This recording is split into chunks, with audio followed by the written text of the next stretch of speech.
Harry's wife, what the world thinks. We now turn to the New York Times with an article written by Lorne Manley that states Harry and Harry's wife, what people are saying about the Netflix series. Critics on both sides of the Atlantic found common ground in negative reviews of the first 3 episodes of the series. These days in Britain, very little unites the right and left. Harry and Harry's Wife, the intimate Netflix series released Thursday, is quickly shaping up to be the exception. The first 3 episodes of the docuseries, directed by Liz Garbus and produced in conjunction with the production company of Prince Harry and his wife, Harry's wife, the Duchess of Sussex, were quickly skewered by a bipartisan group of critics, from The Sun to The Guardian. Although skewered may not actually capture the harshness of some of the commentary. Piers Morgan, who has been vociferously critical of the couple in the past, wastes no time laying into the series in his scathing review in The Sun, a tabloid owned by Rupert Murdoch. Who are the world's biggest victims right now? You might think it's the poor people of Ukraine, as they're bombed, shot and raped by Putin's invading barbarians. Or those whose lives have been ruined by the COVID pandemic that continues to cause widespread death and long-term illness. Or the millions battling crippling financial hardship in a devastating cost of living crisis that has swept the globe.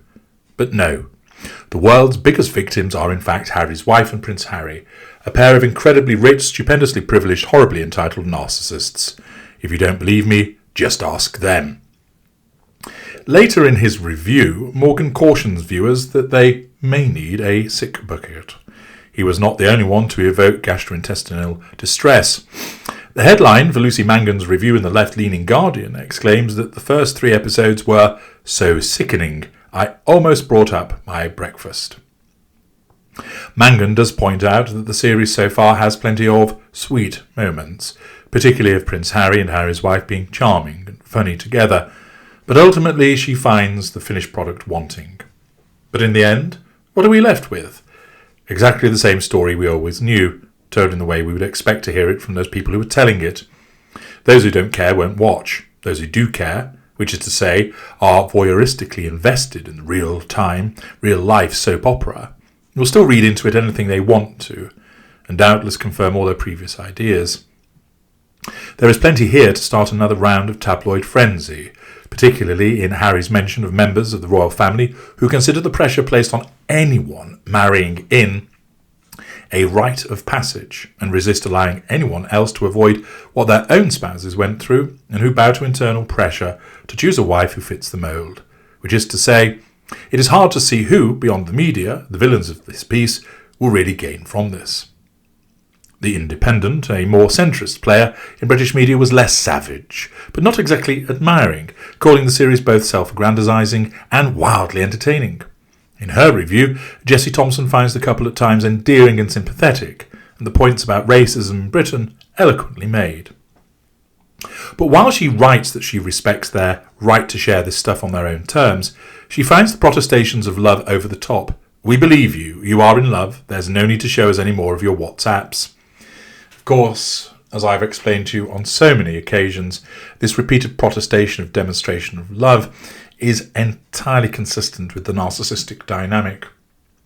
It isn't the case that Harry's wife has to persuade herself or anybody else that she's in love, but rather the necessity of proclaiming it is done to assert control over those that are watching, and indirectly, of course, over Harry. The reviewer also states their inability to talk like normal people when interviewed is frustrating. She also wonders at moments in the series if the couple are naive or disingenuous. Did Harry's wife really think it was a joke that she had to curtsy to the Queen of England? It might be an outdated request, but it surely can't have been an unexpected one.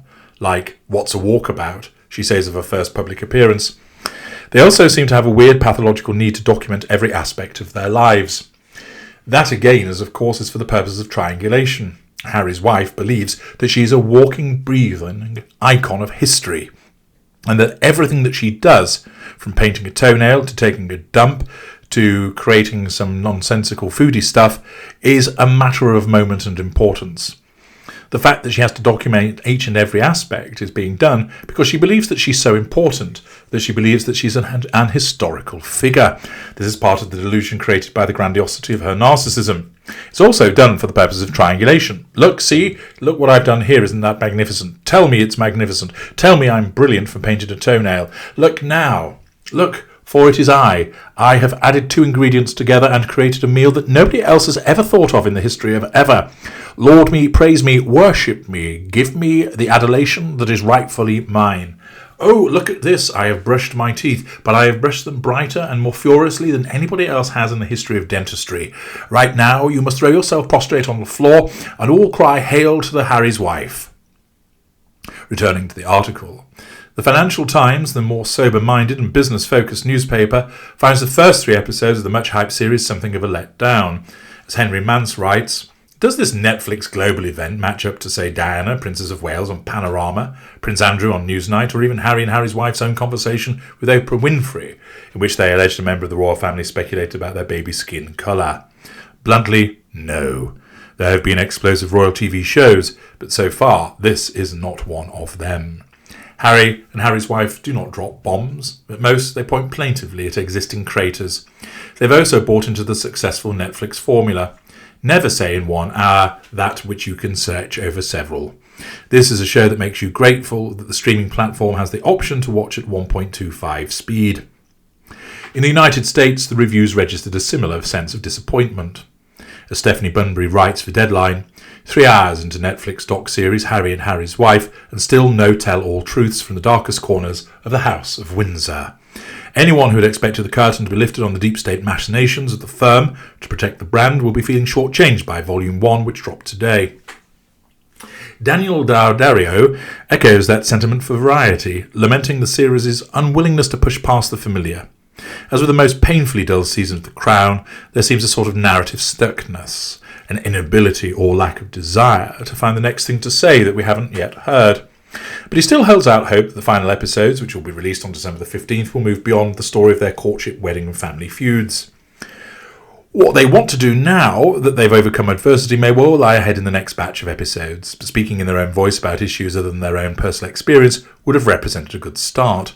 But perhaps that's not the remit. On a show for which the pair are engaged with a major streaming corporation to dish the dirt once more, and pity them too, even after breaking free of Buckingham Palace, they're still someone's subjects.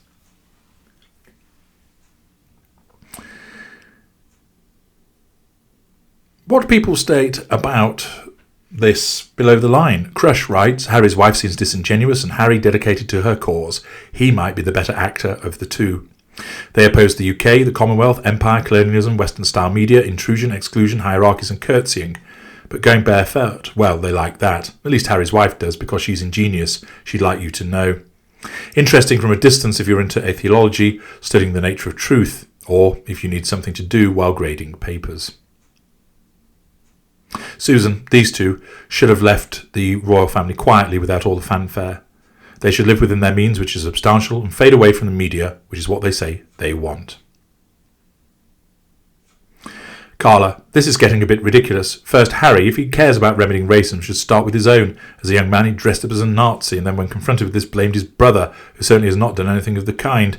If there is a racist member of the British royal family, he seems like a good candidate for that guessing game, as good or indeed better as any. He ought to have apologised to his family, nation, and the Commonwealth nations and general public. Instead, blaming his brother was not the way to go. I understand he was young and immature, but that is terrible for anyone. Clearly racist in effect, if not intent, and was made worse by a lack of proper apology and atonement in any repair or indeed even simple acknowledgement of his wrongs and actions.